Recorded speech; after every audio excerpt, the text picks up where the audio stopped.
Bonjour à tous et bienvenue sur Insomnie hors de mon lit, le podcast dédié aux personnes qui souffrent de troubles du sommeil, d'insomnie sévère, d'insomnie chronique et qui cherchent des solutions, des pistes de réflexion, une issue à ce calvaire qu'est l'insomnie.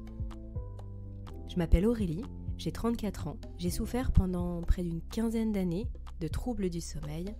Et justement, à travers tous ces épisodes, je vous partage mon errance, d'une certaine façon, mon errance médicale. Je vous partage ce que j'ai testé, ce que j'ai essayé, ma démarche, mes découvertes et surtout les conseils que je peux partager aujourd'hui qui m'ont permis de sortir de l'insomnie chronique dans laquelle j'étais embourbée depuis tant de temps. Vous retrouvez sur ce podcast des épisodes d'explication, des épisodes de motivation, des chroniques de livres et des interviews d'experts qui, chacun dans leur domaine, vont vous apporter énormément de connaissances, de pistes de réflexion et d'ouverture pour justement mieux comprendre ce qui se joue dans les troubles du sommeil. Très bonne écoute à tous.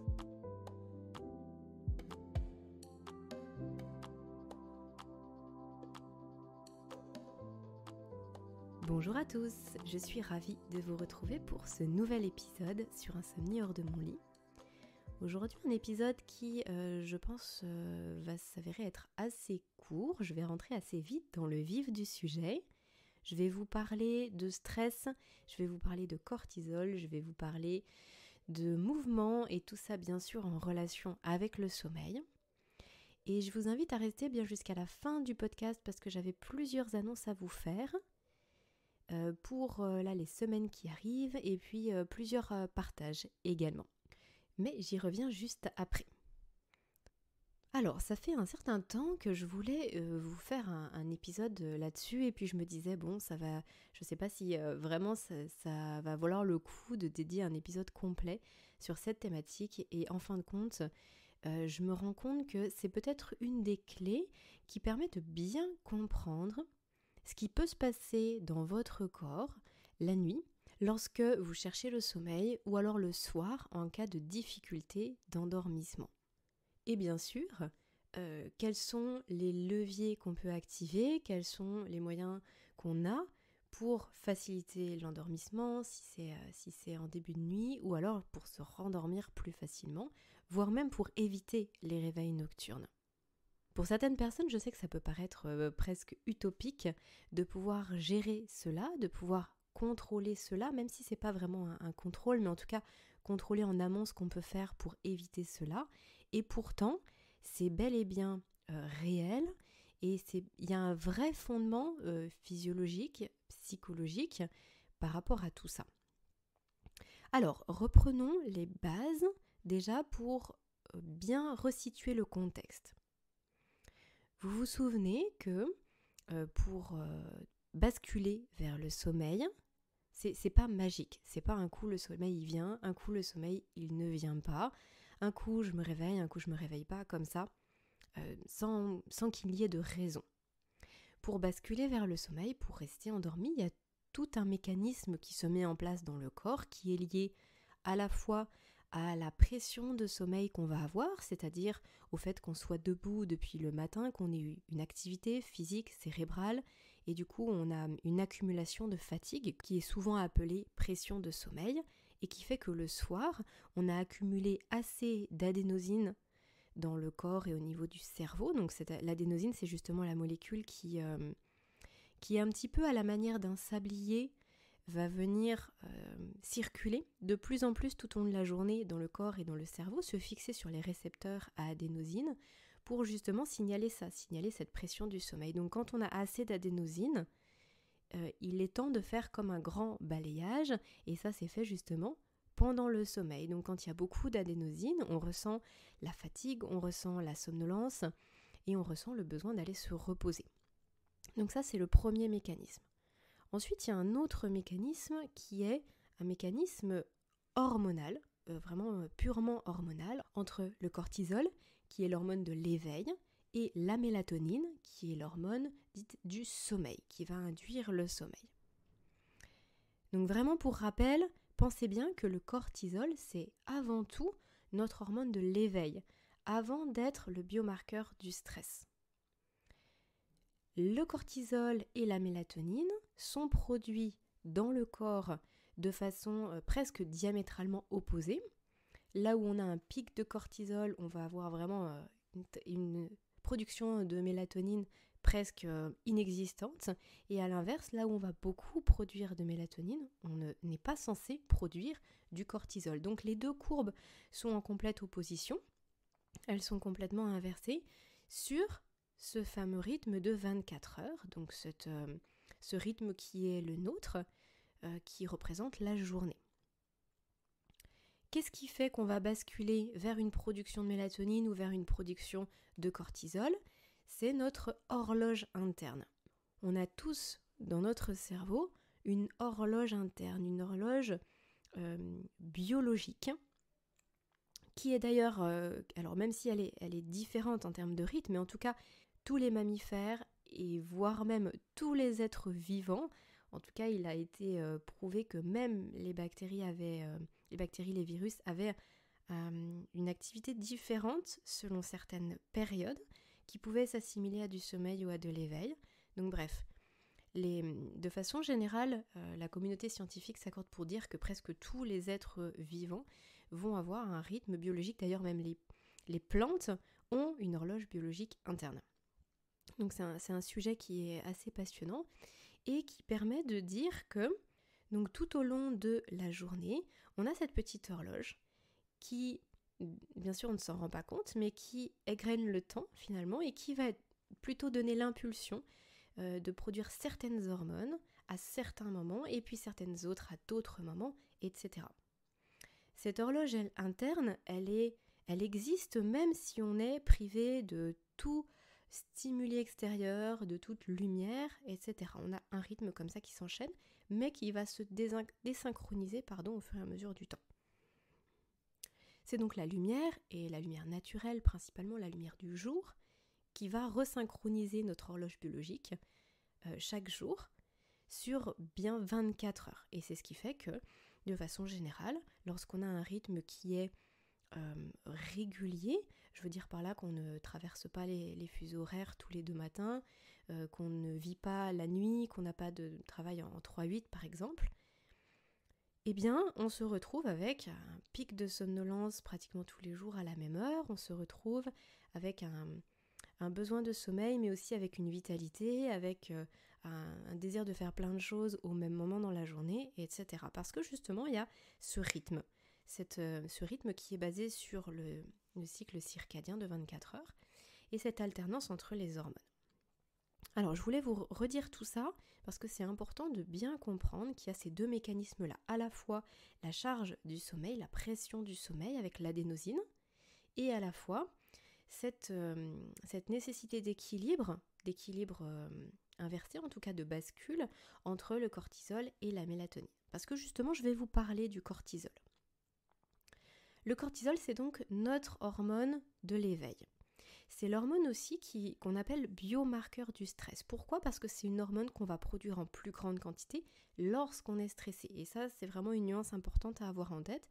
C'est pas le cortisol qui augmente et qui fait qu'on stresse.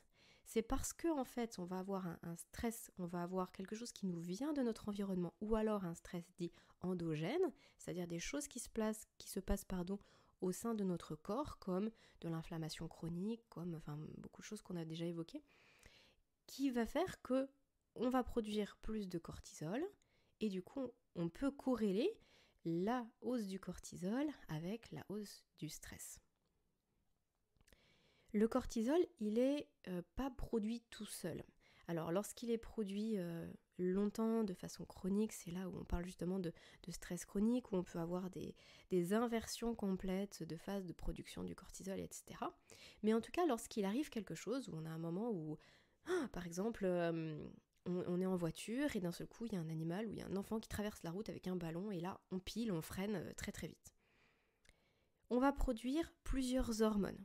On ne va pas produire que du cortisol, on va produire surtout de l'adrénaline, on va produire de la noradrénaline, on va produire d'autres neurohormones, qui font que notre corps va pouvoir s'adapter à notre environnement.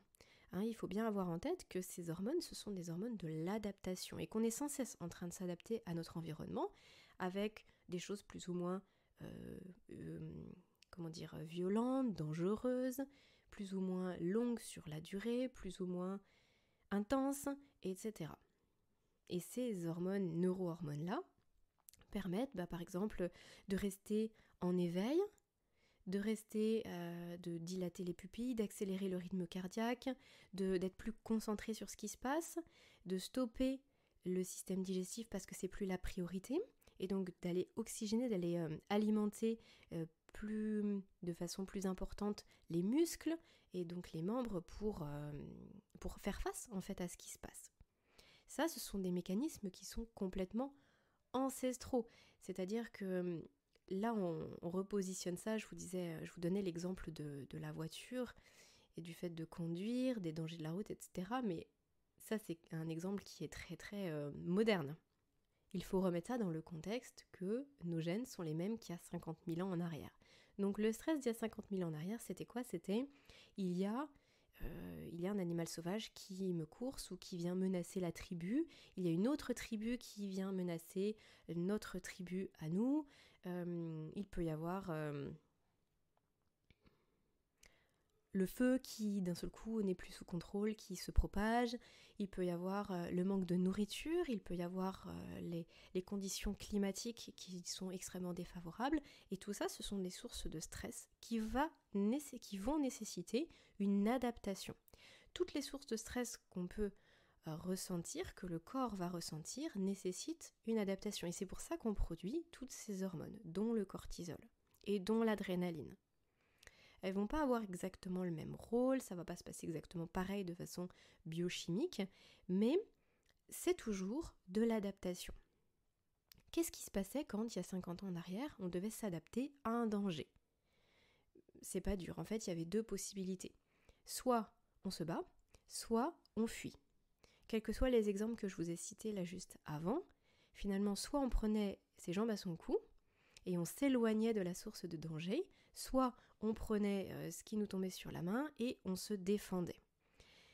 Donc en fait, toutes les hormones qui étaient produites en cas de danger et en cas de nécessité d'adaptation allaient être utilisées justement dans cette fuite ou ce combat.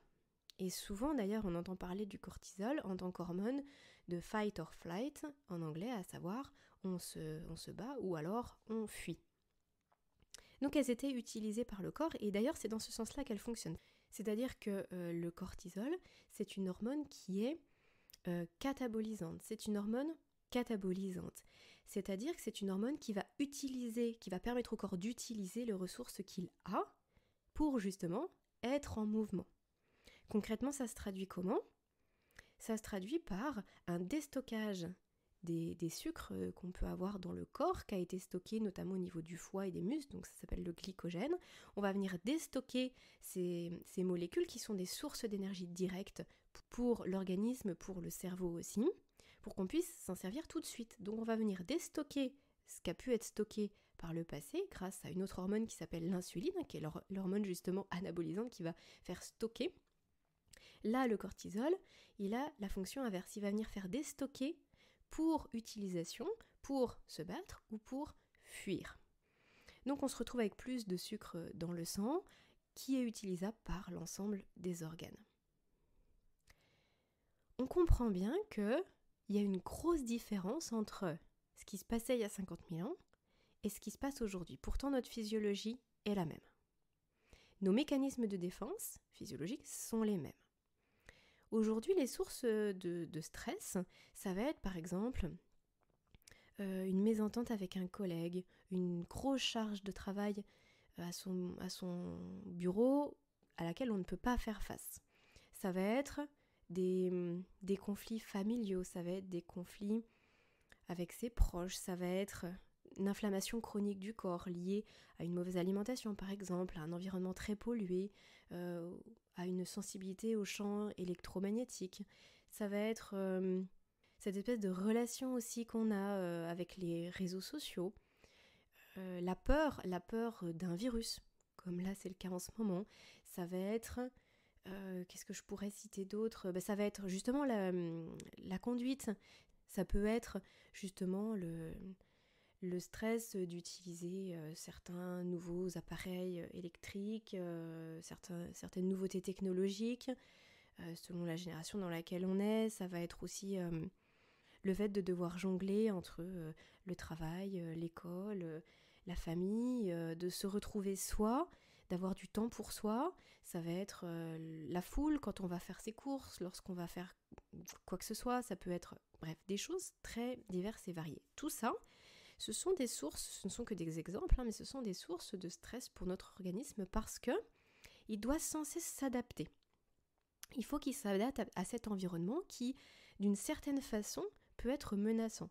Se retrouver au milieu de milliers de personnes, au milieu de centaines de personnes, peut-être de façon plus raisonnable, mais je disais milliers dans certaines circonstances, se retrouver impuissant chez soi, à ne pas pouvoir sortir, voir du monde, ou à l'inverse, à se retrouver beaucoup trop sollicité, bref, tout ce que j'ai pu citer, je ne vais pas le redire, mais tout ça, le corps doit s'adapter, ça peut être une menace pour lui. Donc qu'est-ce qui se passe ? Il va sécréter du cortisol, de l'adrénaline à certains moments, comme là mon exemple où on est en voiture, un enfant traverse qui court après un ballon ou en vélo, gros pic d'adrénaline. Sauf que rappelez-vous, lorsqu'on avait gros pic de cortisol, gros pic d'adrénaline dans mon exemple d'il y a 50 000 ans, soit on se battait, soit on fuyait. Donc en fait, on allait se servir de ce à quoi servaient ces hormones, et ensuite on allait, par le mouvement, éliminer ces hormones. Et là vraiment, c'est la clé, c'est vraiment le sujet du podcast que je vous enregistre aujourd'hui. Aujourd'hui, lorsqu'on est assis dans sa voiture, qu'il y a un enfant qui traverse, on a un énorme pic de stress, et finalement on regarde à gauche, à droite, et on reprend sa route. Et il n'y a pas la possibilité pour le corps de se décharger de toute cette tension qu'il vient de recevoir. Donc en fait, on a produit énormément de cortisol, on a produit énormément d'adrénaline, et ça reste là. Non seulement ça reste là, mais en plus de ça, le cortisol va venir déstocker, comme on disait, il va venir faire augmenter la glycémie sanguine, et en fait on ne se sert pas de ça. Ça ne sert à rien. Donc on a plein de cortisol, on a un taux de sucre dans le sang qui augmente, on a tout plein de réactions physiologiques qui s'opèrent dans notre corps, et nous, on regarde à droite à gauche et on continue notre route, on est assis dans notre voiture. Et en fait, c'est là où la gestion de notre stress est extrêmement difficile. C'est pour ça qu'aujourd'hui, on n'arrive pas à se débarrasser de notre stress et qu'on est en stress dit chronique. Qu'on va passer du matin au soir, on les passe soit assis sur une chaise, soit debout dans une usine ou dans un entrepôt, ou bref, sur des métiers la plupart du temps qui nous font peu bouger. Ou alors si on bouge, ça va être pour se recréer de nouvelles situations de stress, etc. Et en fait, on n'a pas la possibilité d'évacuer tout ça. Et ça, c'est très important. C'est très important de le comprendre et du coup c'est très important de mettre des choses en place par rapport à ça. Alors bien sûr, la première chose qui vous vient peut-être à l'esprit lorsque j'explique ça, c'est le fait de faire du sport.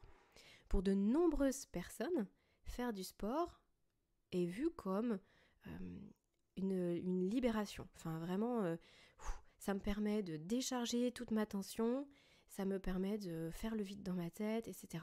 Et c'est tellement vrai. C'est-à-dire que c'est vraiment pas du tout une idée reçue. C'est-à-dire que le corps, il va vraiment se débarrasser d'un maximum de choses lorsqu'on est en activité physique. Quand je dis se débarrasser de choses, ça va être effectivement déjà le fait de concentrer son attention sur autre chose que sur ses tracas ou sur ce qui a pu arriver dans la journée, mais en plus physiquement, de par l'utilisation de nos muscles, de par aussi la transpiration, on va utiliser tout ce sucre dans le sang circulant, on va utiliser toute l'énergie qu'on a en trop, on va éliminer un maximum de toxines, et du coup forcément on se sent beaucoup mieux. Alors, une précision quand même à faire, le sport de façon mesurée et raisonnable. C'est-à-dire que si on bascule, et ça j'ai fait déjà un épisode dédié là-dessus et je vous invite à vous y référer, je mettrai peut-être le lien directement dans la description où je parlais de l'activité physique. Le sport de façon raisonnée, sur une durée raisonnée, je ne peux pas donner plus d'indications puisque finalement ça dépend de la personne, de la pratique, etc. Mais en tout cas de façon raisonnée, va vraiment permettre de se stabiliser, d'être beaucoup plus serein par rapport à ses émotions et par rapport au stress qu'on ressent. Maintenant, si c'est trop intense, trop long, trop fréquent, tous les jours, etc., là on va basculer dans autre chose puisque le sport en tant qu'activité sportive intense va lui aussi nécessiter une grande adaptation du corps et du coup va faire produire du cortisol. Donc là on devrait y trouver certains bienfaits, bénéfices, finalement on se retrouve avec l'effet inverse. Donc vigilance par rapport à ça, mais en tout cas il est vrai que, alors le sport je devrais du coup peut-être pas utiliser ce terme-là, mais en tout cas n'importe quelle activité physique. Et c'est pour ça qu'en introduction de ce podcast, je parlais de mouvement. Le fait d'être en mouvement, ça permet d'être beaucoup plus en lien avec les besoins de notre corps lorsqu'il stresse, lorsqu'il a eu soit un gros pic de stress, soit un stress continu tout au long de la journée, tout au long de la semaine. Et j'aimerais évoquer avec vous ici quelque chose qui m'a beaucoup marqué lorsque j'ai lu des articles scientifiques sur le sujet. Et j'ai pu aussi le constater de par mon expérience personnelle, c'est la façon dont les enfants, les tout petits bébés, vont réagir en cas de stress. La littérature scientifique évoque le fait que les bébés, en fait, ils subissent des stress. Bon, des stress qui sont soit liés au stress des parents, soit liés à leur environnement, soit liés au manque de sommeil, par exemple, soit liés à un manque d'alimentation ou alors des choses très, très propres aux nourrissons ou tout petits. Sauf qu'un enfant, un petit bébé, n'a pas la possibilité de se mettre à courir, de se mettre en mouvement, d'aller faire quelque chose d'autre que de rester dans son berceau. Donc, le corps étant très bien fait, le bébé va pleurer.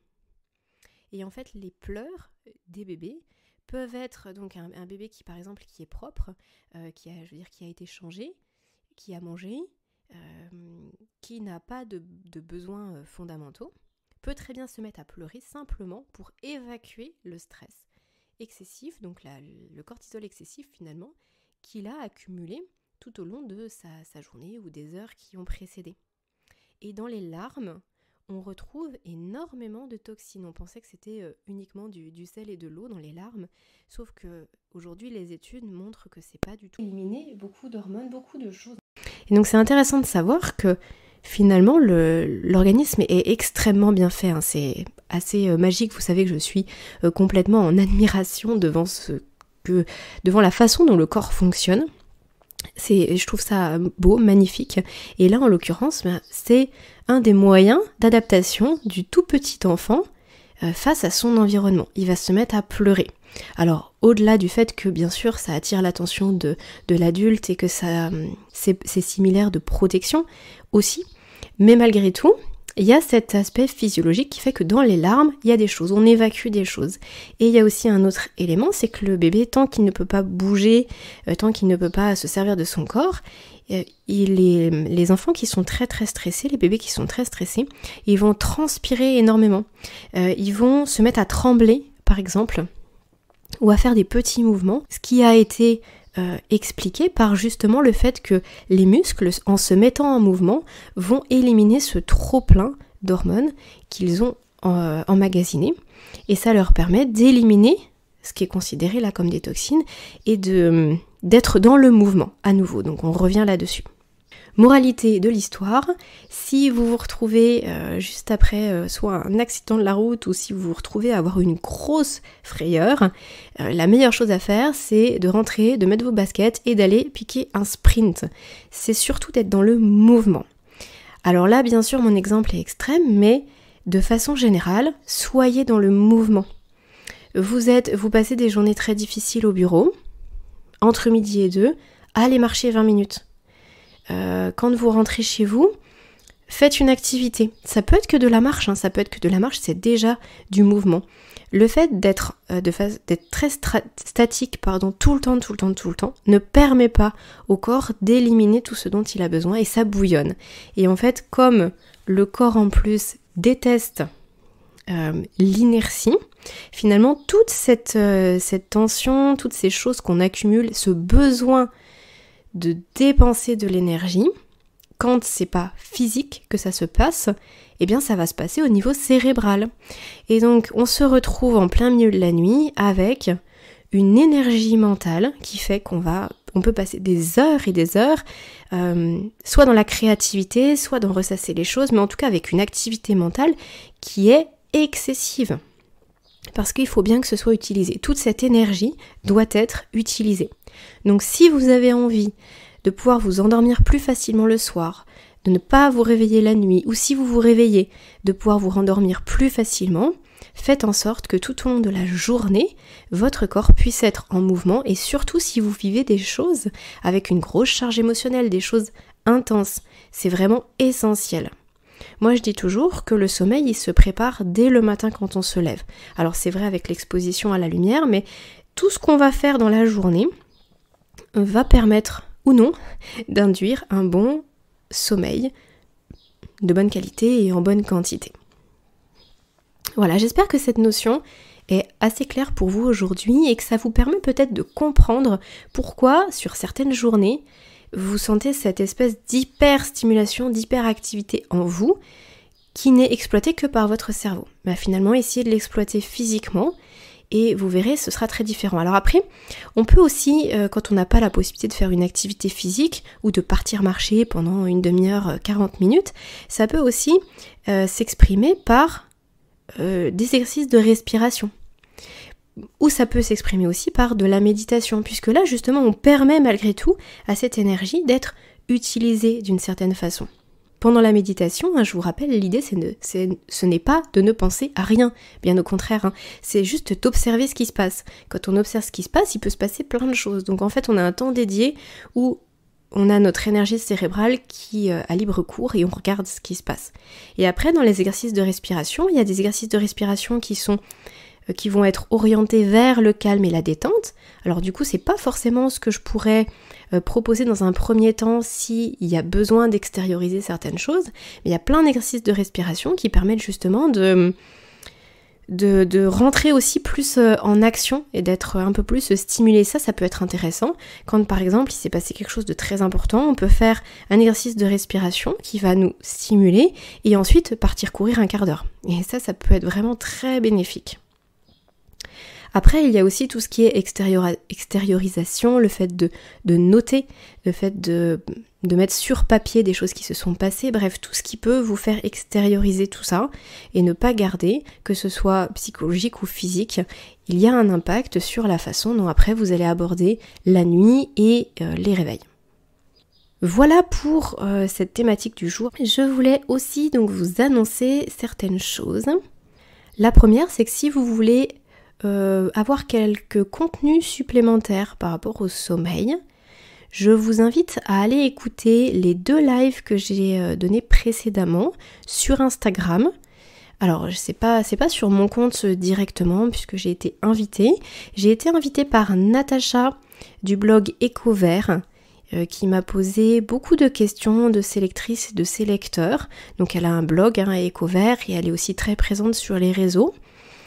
Du coup on avait annoncé le live et elle a eu beaucoup de questions, donc finalement pendant 1 heure je réponds aux différentes questions qui m'ont été posées et ça permet d'aborder de nombreux sujets par rapport au sommeil.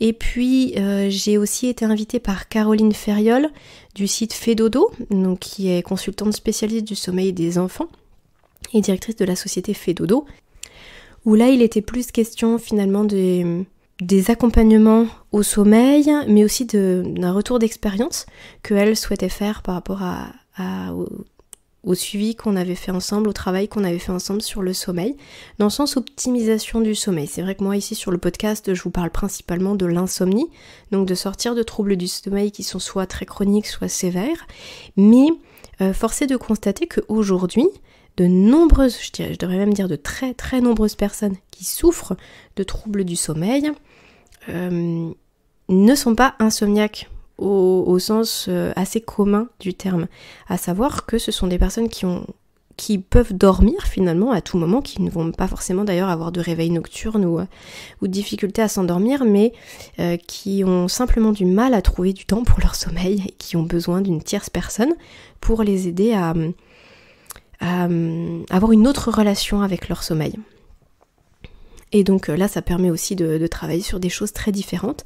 Bref, donc là ce sont 2 lives qui sont parus sur les 2 ou 3 dernières semaines et je vais vous mettre les liens en description si vous souhaitez aller les écouter.